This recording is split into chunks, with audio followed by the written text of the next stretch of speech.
In the year 1870, in the deep, humid heart of Alabama, there was a story whispered only behind closed doors. A story that never appeared in official records, never reached the newspapers, and never found its way into polite conversation. It was not because the story lacked witnesses. It was because those who knew it feared what would happen if they spoke too loudly.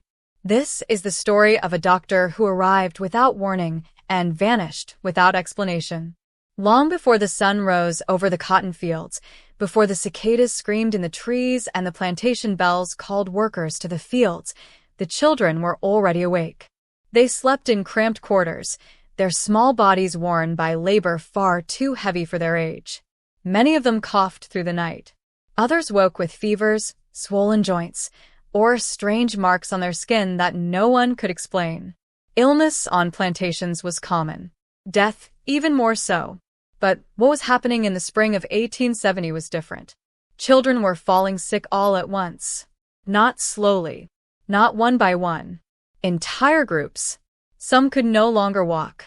Others spoke of terrible dreams, visions of white rooms, sharp smells, and a man with cold eyes standing over them. That was when the doctor arrived. No one knew where he came from. He did not ride with an entourage.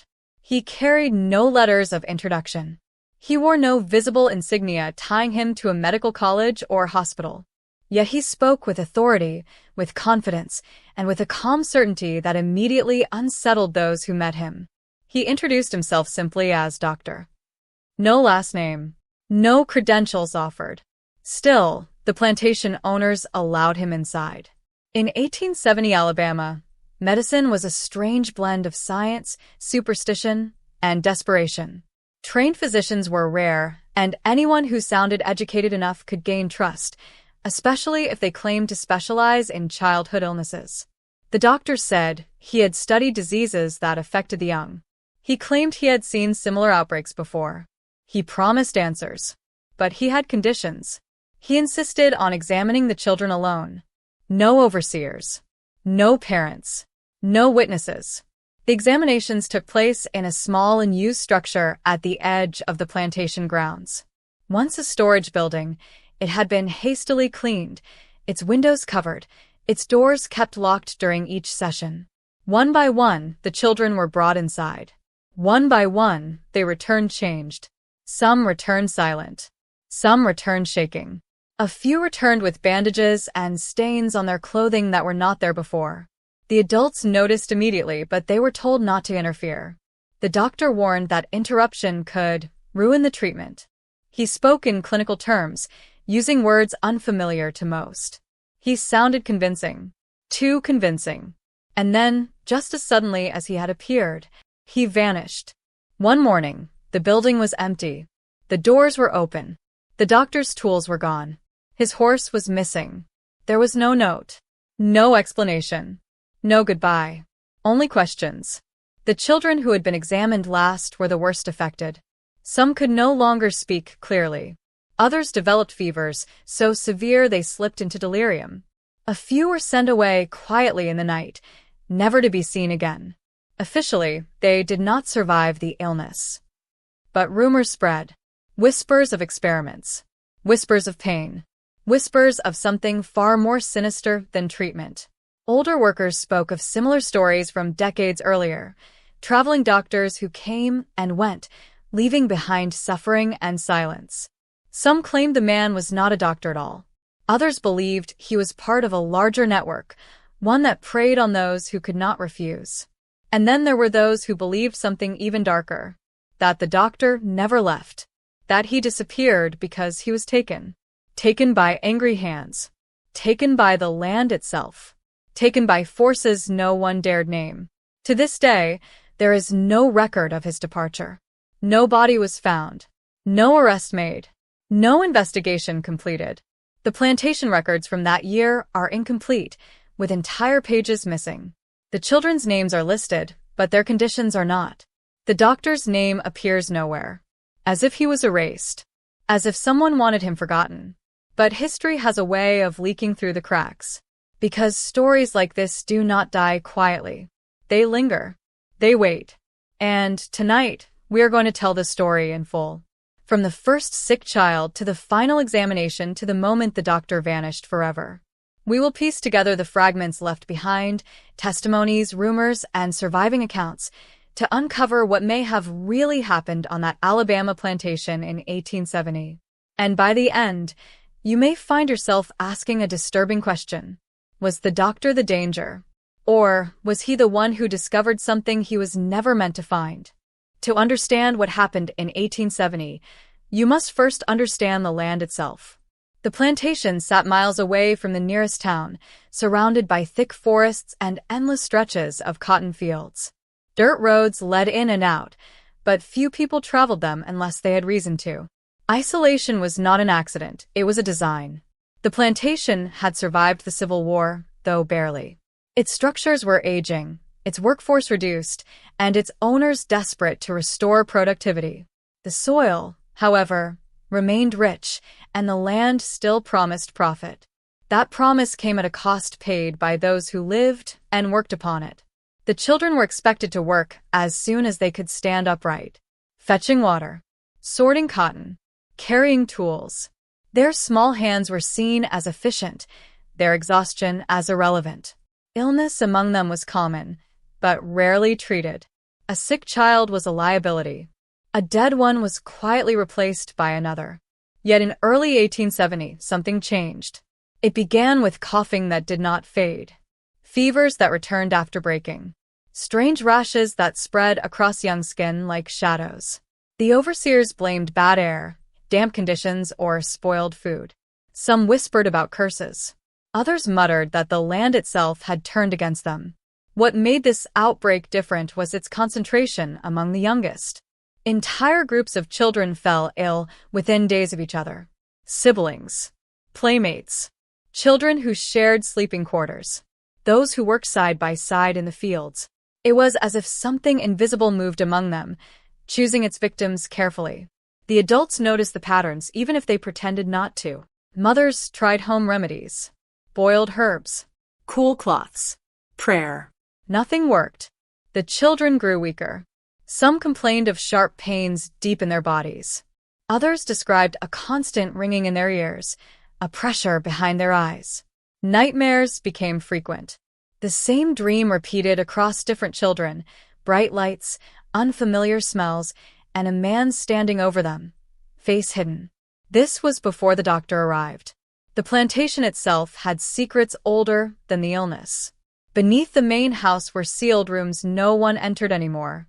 Storage sheds that had once been used for purposes never written down.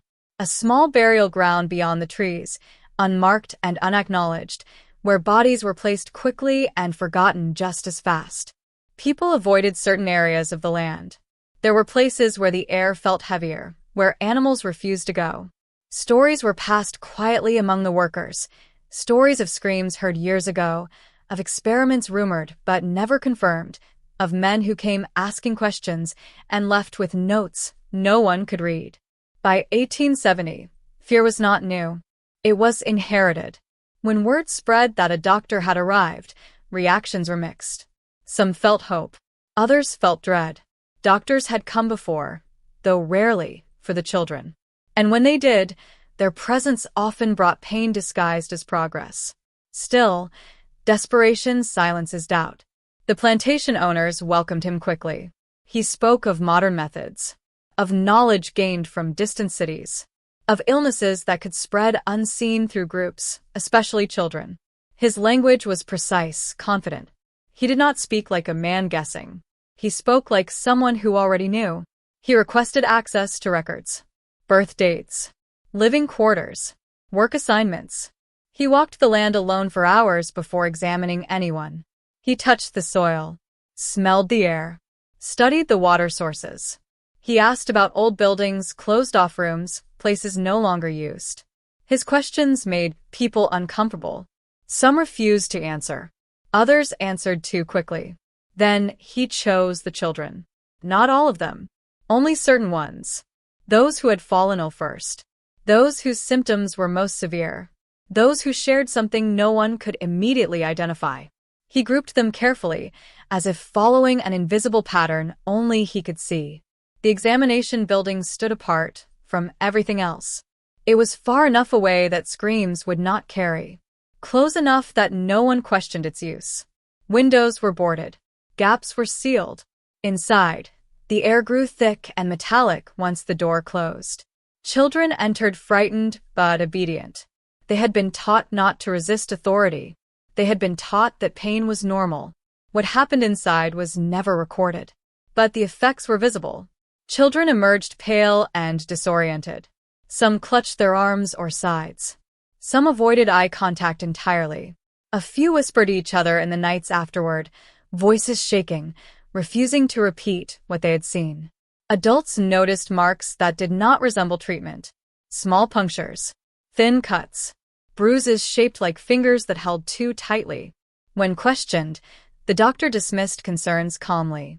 He said healing sometimes looked worse before it improved, and for a short while, some children did seem better. Fevers dropped, coughs softened, strength returned. That was when the fear deepened, because improvement meant the doctor was right. And if the doctor was right, then whatever he was doing was working. No one wanted to ask how. But the land seemed to respond. Animals grew restless. Dogs howled at night near the examination building. Birds avoided the area entirely. And then, just days later, the worst symptoms returned, stronger, faster, more violent than before. That was when the doctor stopped answering questions. That was when he increased the number of examinations. That was when he began working later into the night. And that was when people realized the plantation was not just hiding secrets anymore. It was creating new ones. No one remembered the exact day the doctor arrived. That detail alone would later trouble those who tried to piece the story together. Most visitors to the plantation arrived with noise, wagons, voices, announcements. This man seemed to appear as if the land itself had produced him. He arrived on horseback, just before dusk. The horse was healthy, well-groomed, and unfamiliar to anyone on the plantation. Its saddle was worn but carefully maintained, marked with stitching that suggested travel over long distances. The doctor dismounted calmly, tied the reins himself, and approached the main house without waiting to be greeted. Those who saw him first would later struggle to describe his face. Not because it was disfigured or hidden, but because it was unremarkable. Average height, average build, clean-shaven, dark coat, slightly outdated in style. His eyes, however, were the one detail everyone agreed on. They were alert, calculating, and unsettlingly focused, as if always measuring the person in front of him. He spoke politely, softly. He did not raise his voice. He did not introduce himself with a full name. "I am a doctor," he said, as if that alone should be enough. And somehow it was. He explained that he had been traveling through rural areas studying childhood illnesses that spread in confined communities. He said he had heard rumors of sickness among the plantation children. No one could later explain how he knew. The illnesses had not been reported. No letters had been sent. No messengers dispatched. Yet he arrived already informed. The plantation owners were cautious at first, but caution gave way to relief. The man sounded educated. He used precise terms. He spoke of theories that sounded advanced for the time. He did not ask for payment up front. He did not threaten. He did not flatter. He simply stated that he could help. From the beginning, his behavior was off. He did not eat with others. He requested his meals alone. He drank little water and refused alcohol entirely. He slept in a small room away from the main house, and when asked why, he said only that he preferred quiet. At night, a faint light could be seen beneath his door long after others had gone to bed. During the day, he observed more than he spoke. He watched the children closely. How they moved, how they breathed, how they reacted to pain. He asked them questions that felt invasive, about dreams, fears, sensations inside their bodies. When children hesitated, he waited patiently. Silence, he seemed to know, was often more revealing than answers. He carried a leather case that never left his side. Inside were tools no one recognized. Not entirely. Some resembled medical instruments of the time, but others were unfamiliar in shape and purpose. Thin metal rods. Glass containers sealed with wax. blades far too precise for common surgical use on a plantation. When asked about them, he smiled faintly and said they were for observation. That word would return again and again. Observation. He insisted on detailed notes, though no one ever saw where he kept them. He wrote often, sometimes stopping mid-sentence, as if listening to something no one else could hear. He asked for privacy during his writing, locking the door each time. As the examinations began, his behavior grew more intense. He started working at odd hours. Dawn. Midnight. Times when exhaustion dulled resistance. He became irritated when interrupted, though his irritation never turned into anger. It manifested instead as coldness, as if those who questioned him had suddenly become irrelevant. He corrected people when they called him Sir. Doctor, he insisted. Not Mr. Not his name. Only his title. Children reacted to him differently than adults did. Some were drawn to him, strangely calm in his presence. Others recoiled instinctively, crying or refusing to enter the examination building. He noted these reactions carefully, separating children based on them. No one understood why. After each session, he washed his hands meticulously, longer than necessary, as if trying to remove something that clung to him. The doctor also asked questions that made people uncomfortable. Questions about the land's history, about past owners, about buildings no longer in use, about deaths that had never been recorded properly. He wanted to know where waste was disposed of, where animals were buried, where the water came from before it reached the wells. His interest in these details felt excessive, almost obsessive. Some began to wonder if he was treating an illness at all. And then there were the children's stories. They spoke of the room being brighter than it should have been, despite covered windows, of strange smells that burned their throats, of devices that hummed softly, of pain that did not feel like treatment but testing. One child described the doctor whispering numbers under his breath. Another claimed he spoke to someone who was not there.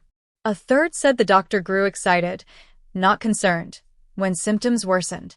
That detail spread quickly. Excitement had no place in healing. As days passed, the doctor became more withdrawn. He stopped explaining his methods altogether. He stopped pretending to reassure anyone. The examinations increased in frequency and duration. Children were kept longer inside the building. Some emerged barely able to stand. Still, the plantation owners allowed it. Because they were afraid. Afraid of losing labor. Afraid of appearing ignorant. Afraid of admitting they had lost control. And beneath all of that, afraid of the doctor himself. Because whatever he was doing, he acted as though time was running out. As though he was racing against something unseen. As though the illness was not the true danger. And soon, it would become clear that the doctor was not just studying the children. He was studying the plantation. No one who entered the examination room ever described it the same way. That fact alone would later haunt those who tried to understand what happened inside. From the outside, the building was unremarkable. Weathered wood, a sagging roof, one door, no windows. It had once stored tools and feed, nothing more. Yet once the door closed behind the children, the space seemed to change. Some children said the room felt larger inside than it should have been. Others said it felt smaller, tighter, as if the walls were slowly moving inward. A few insisted the ceiling appeared higher than the building allowed. The doctor never corrected them. The air inside carried a sharp, unfamiliar smell. Not rot. Not smoke. Something chemical. Something clean and harsh that burned the nose and lingered in the throat. Children often coughed as soon as they entered. The doctor noted this reaction carefully. Light filled the room, though no lamps were visible. It was not bright in the way sunlight is bright. It was steady, Cold. unforgiving. Children squinted, trying to locate its source, but the doctor always redirected their attention before they could. He spoke softly during the examinations, Calmly. as if afraid loud sounds might interfere with his work. Children were instructed to sit, then lie down, then remain still. Restraints were rarely used at first. The doctor preferred compliance. When fear caused resistance, he adjusted his approach. Never rushing, never shouting, always waiting until the child's energy was spent. That patience made the pain worse. The tools came out slowly. Metal instruments laid carefully on a cloth. Glass containers removed one at a time. Thin needles, sharp edges, devices that vibrated faintly when touched. Some instruments emitted a soft clicking sound, rhythmic and deliberate. The doctor explained nothing. When children asked what he was doing, he told them they were helping others. When they cried, he reminded them that pain was temporary. When they begged to leave, he said it was too late to stop now. Some children described being pricked repeatedly, in places no one else ever touched. Others remembered pressure applied deep beneath the skin. A few spoke of a dull heat that traveled through their bodies, leaving them weak and shaking. The doctor watched their faces closely. Every flinch, every gasp, every involuntary movement. He recorded it all. At times, he would stop entirely, head tilted, listening, not to the child, but to something else. During these pauses, the room grew unbearably quiet. Children could hear their own heartbeats pounding in their ears. Then he would continue. Some children lost consciousness. When they woke, the examination was over. Others remained awake throughout, forced to endure every moment. What frightened them most was not the pain. It was the doctor's interest. He did not react with concern when a child screamed. He reacted with focus. When blood appeared, he did not hurry to stop it. He observed how long it flowed. When a child shook violently, he leaned closer, eyes wide, breath shallow. Once, a child vomited on the floor. The doctor did not move. He watched until it stopped. After each examination, children were instructed to rest briefly before being dismissed. The doctor sometimes asked them to walk, to lift objects, to answer questions. He tested them as if the examination was only the beginning. Then they were sent away. No instructions given to caregivers. No explanation of what had been done. No warning of what might come next. Outside, adults noticed the immediate effects. Children moved differently. Slower. As if weighed down. Some complained of numbness in their limbs. Others felt sensations crawling beneath their skin. A few said they could hear a faint buzzing even when alone. Nightmares worsened. Children woke screaming, describing bright lights and endless questions. They spoke of being unable to move while the doctor stood above them, his face unreadable, his hands steady and precise. As days passed, the examinations grew longer. The doctor began requesting the same children repeatedly. He said he needed to track changes. Some children were examined daily, others twice in one day. He marked their names carefully, separating them from the rest. Those who improved were examined again. Those who worsened were examined even more. Pain became routine. Fear became constant. One child refused to enter the building entirely. The doctor did not force them. Instead, he stood very still and watched the child from a distance. Later that night, that child fell violently ill. By morning, they were carried away, never to return. No one questioned the timing. The examination room itself began to feel wrong, even to those who never entered. Workers avoided passing near it. Animals refused to approach. The ground around it remained unnaturally bare, as if nothing could grow there. And then there were the sounds.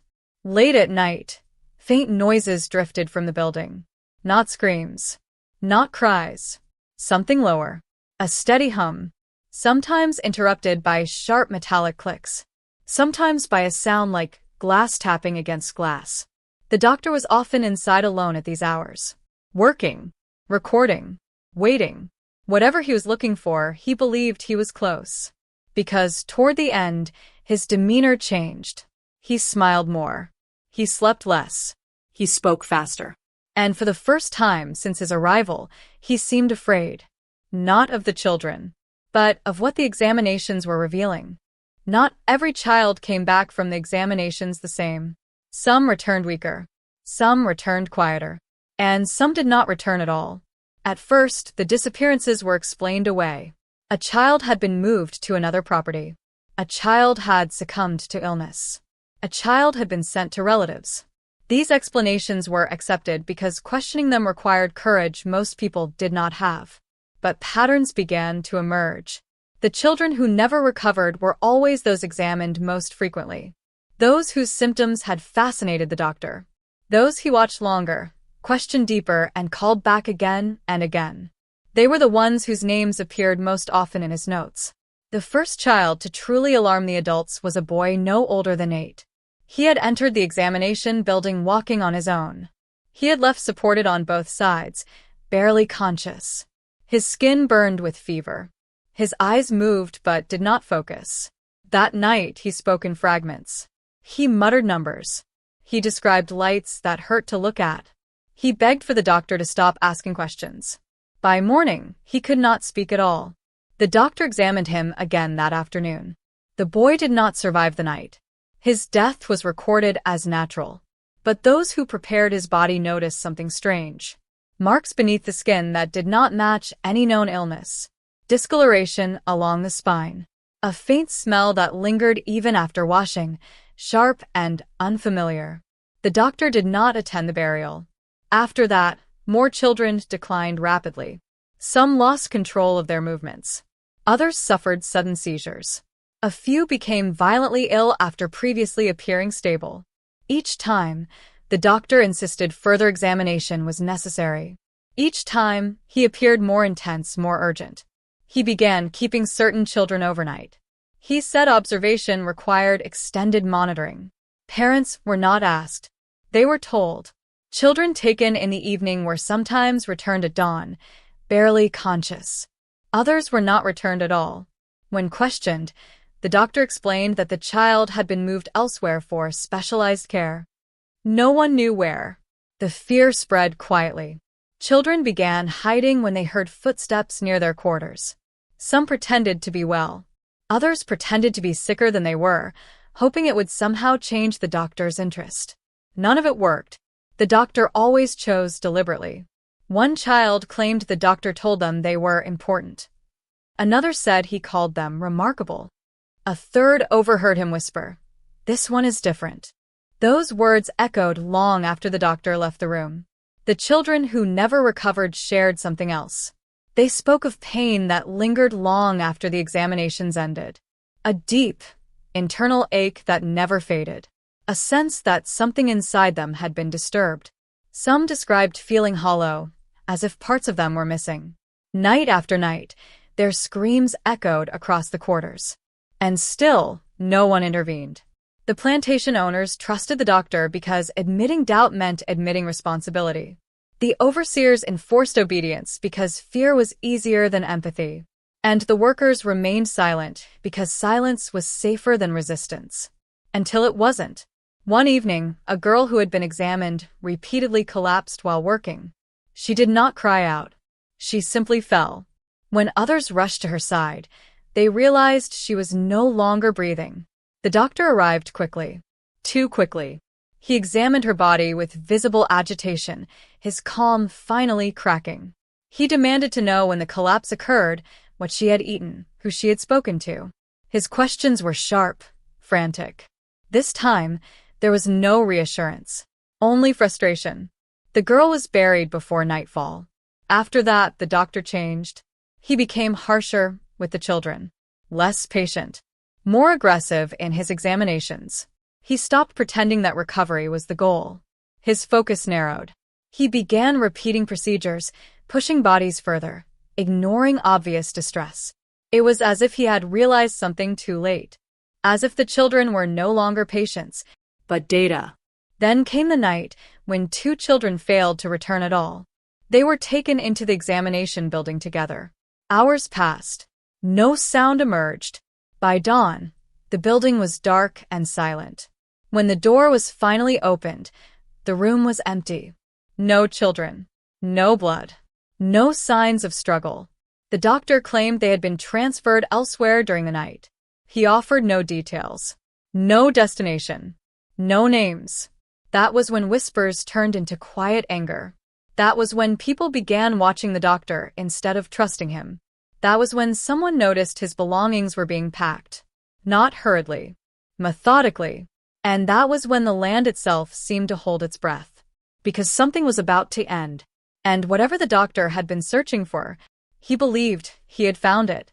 No one saw the doctor leave. That was the detail everyone agreed on later. On the evening of his disappearance, nothing appeared unusual at first. He ate alone, as always. He spoke briefly to the plantation owner, requesting access to the examination building after nightfall. His voice was calm, but there was an edge to it, something tight, restrained, as if he were holding himself together through sheer will. He carried his leather case with him. That case had never been left behind before. The sun dipped below the trees, and the land fell quiet. The children were ordered to remain inside. No examinations were scheduled that night, yet the doctor entered the building anyway and locked the door behind him. A faint light appeared inside. Stronger than usual. Hours passed. Those nearby later claimed the air felt wrong. Heavier. Charged. Dogs refused to stop barking. Insects vanished from the area, leaving an unnatural silence broken only by the distant rustle of leaves. Then the sounds began. Not screams. Not cries. A low, rhythmic hum. It rose and fell like breathing, occasionally interrupted by sharp metallic clicks, faster than before. Once or twice, the sound cut out entirely, plunging the night into a silence so complete it felt suffocating. No one approached. Fear held them in place. Near midnight, a sudden noise echoed from the building, a loud crack, like wood splitting under pressure. Some described it as a gunshot. Others said it sounded more like something collapsing inward.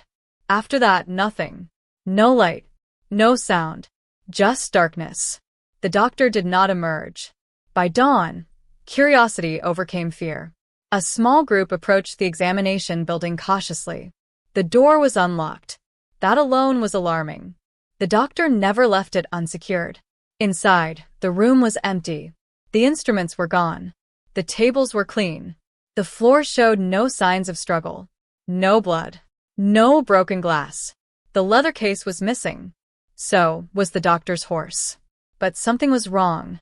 The air inside the building was cold, unnaturally cold for Alabama in spring. A faint chemical smell lingered, stronger than ever before. The walls bore strange marks, shallow grooves carved into the wood, as if something sharp had scraped along them repeatedly.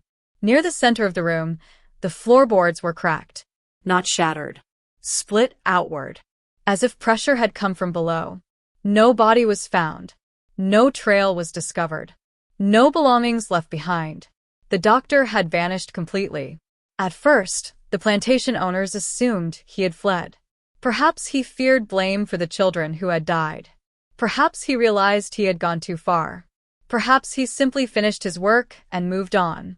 But that explanation did not hold. He left behind no notes. No money. No explanation of his findings.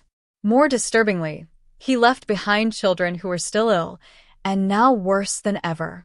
Within days, the symptoms changed. Children who had been examined most heavily began deteriorating rapidly. Fever spiked higher than before. Some experienced violent tremors. Others complained of unbearable pressure inside their heads, as if something were pushing outward. Several died. Quietly. Quickly. Their deaths were recorded without detail. The examination building was sealed. No one entered again. But people claimed they could still hear things at night. A faint hum. A distant clicking. Sometimes a soft light beneath the door. The plantation owners dismissed these stories as hysteria. They ordered the building boarded shut. They instructed everyone to forget the doctor entirely. And officially that was the end. No authorities were notified. No investigation was conducted. No missing person report was filed. The doctor's existence was erased as thoroughly as possible. But erasure does not mean absence. Because years later, strange things continued to happen on that land. Children born on the plantation developed unexplained illnesses. Animals avoided the sealed building. Crops failed in the surrounding soil. Workers refused to sleep nearby, claiming the ground felt wrong beneath their feet. Some believed the doctor had uncovered something buried beneath the plantation, something old and dangerous, and paid the price for discovering it. Others believed he had not vanished at all, that he had been taken, or absorbed, or trapped. There were whispers that the doctor's work had gone beyond medicine, that he had crossed into experimentation not meant for humans, that the children were not just sick but altered, and that whatever he awakened that night did not leave when he did. The plantation eventually fell into ruin. The building collapsed. The land changed hands.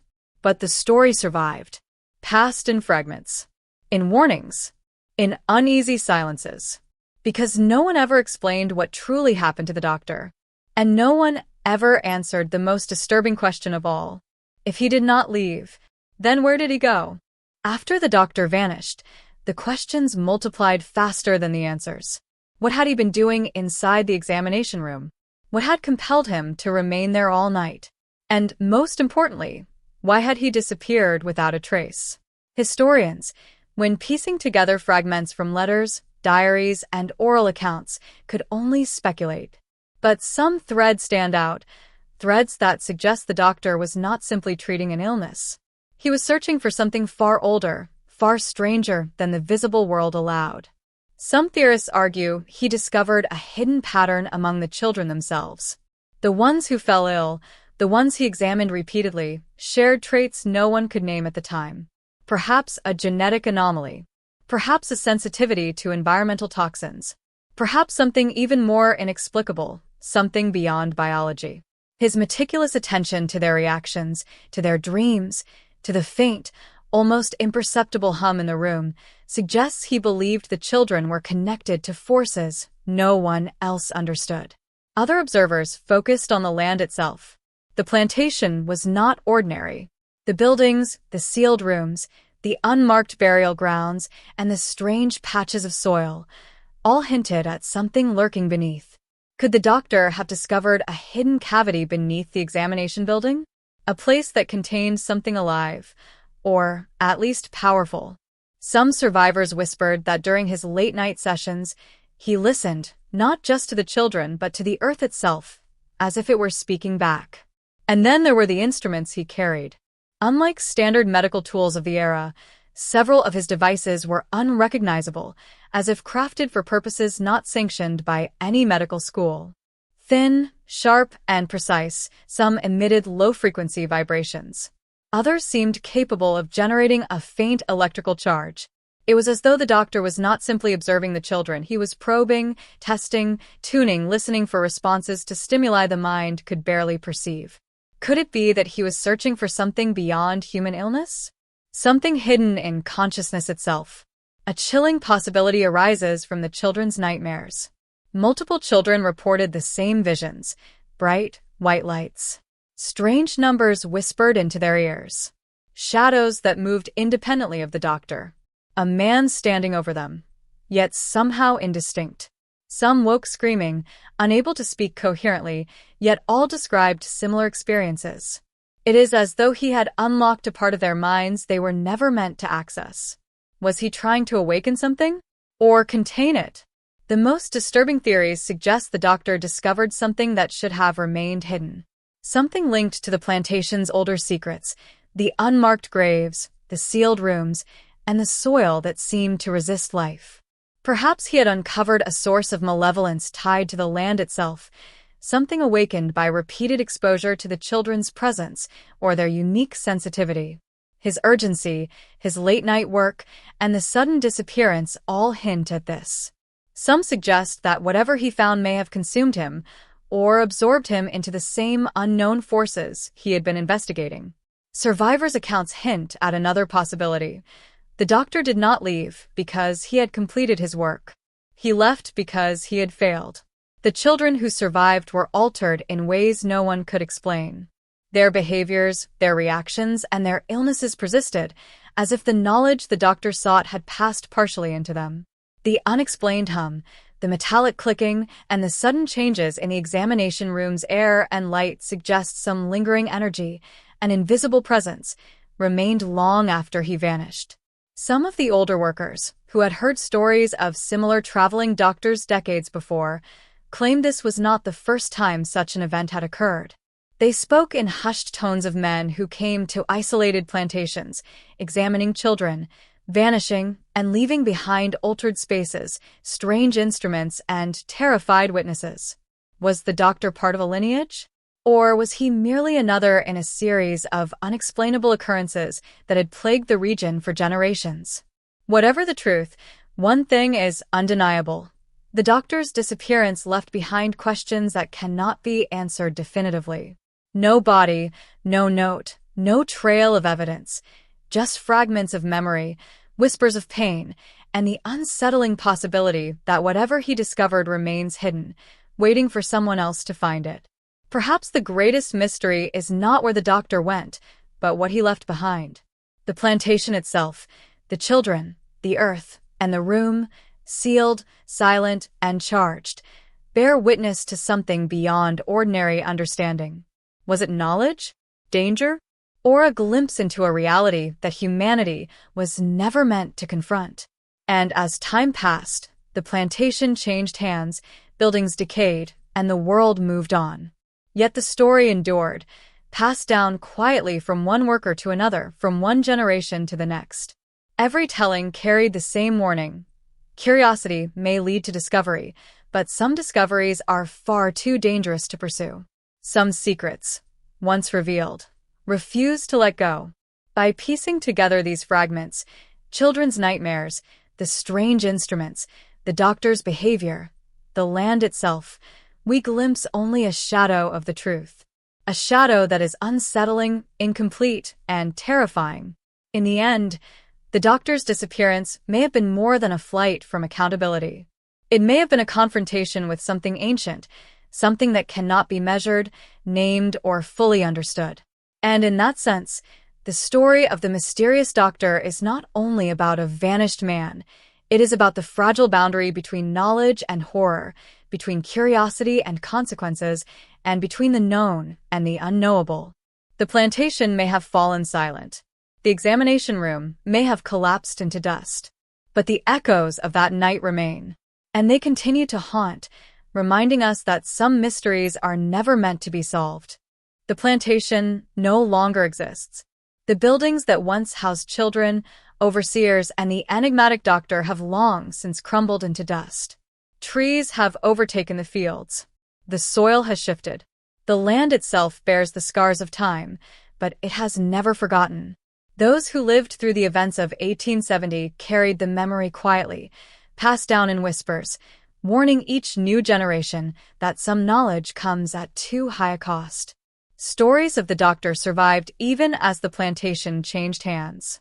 New owners arrived, unaware of the dark history, only to notice the land's peculiarities, patches of soil where nothing would grow, sudden illnesses among livestock, inexplicable sounds at night, and shadows that moved against the wind.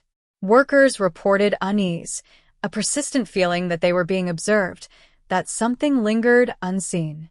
The legend of the doctor became entwined with the land itself, inseparable from the fields and buildings, a spectral memory rooted in fear and unanswered questions.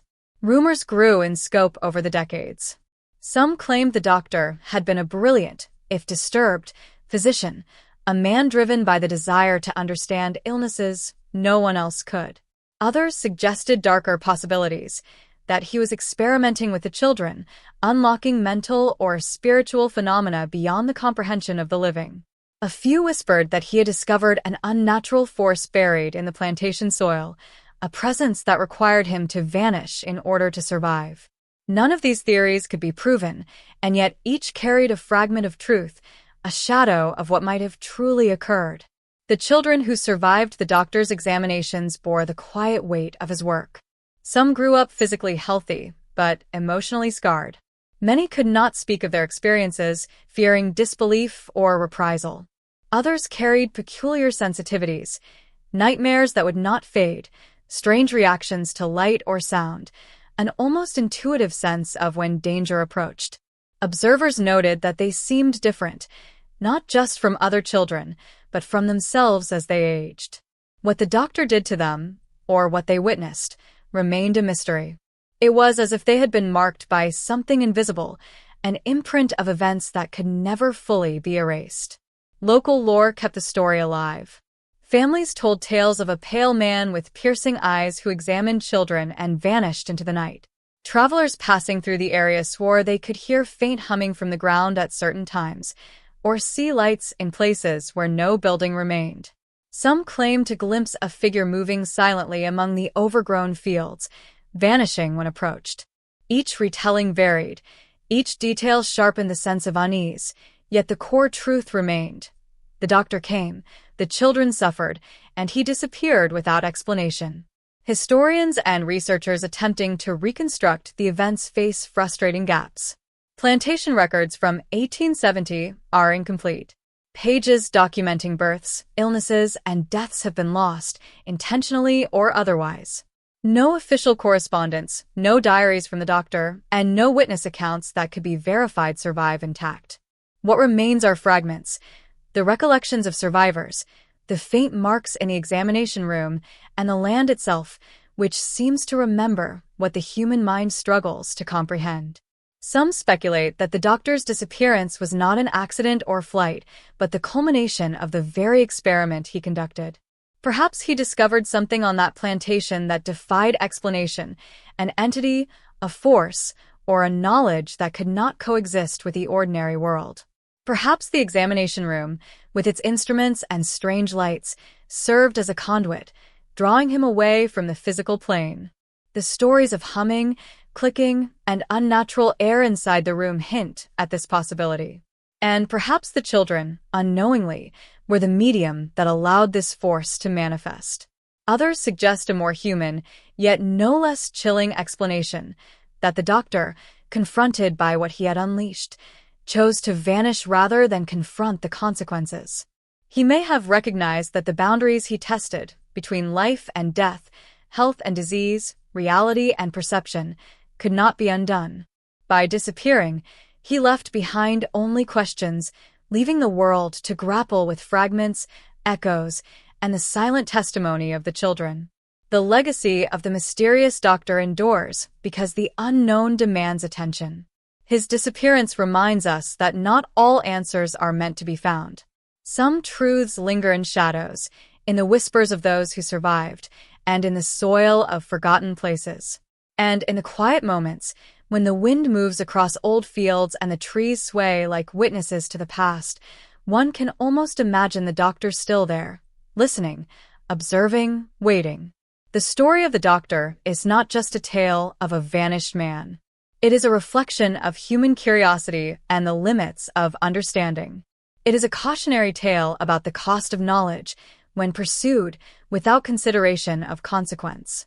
It is a reminder that some doors, once opened, cannot be closed, and some mysteries, once touched, leave permanent marks on the land, on the children, and on the minds of those who remember. And so, the legend persists. It is whispered in history books, murmured in old letters, and retold in the faint echoes of memory.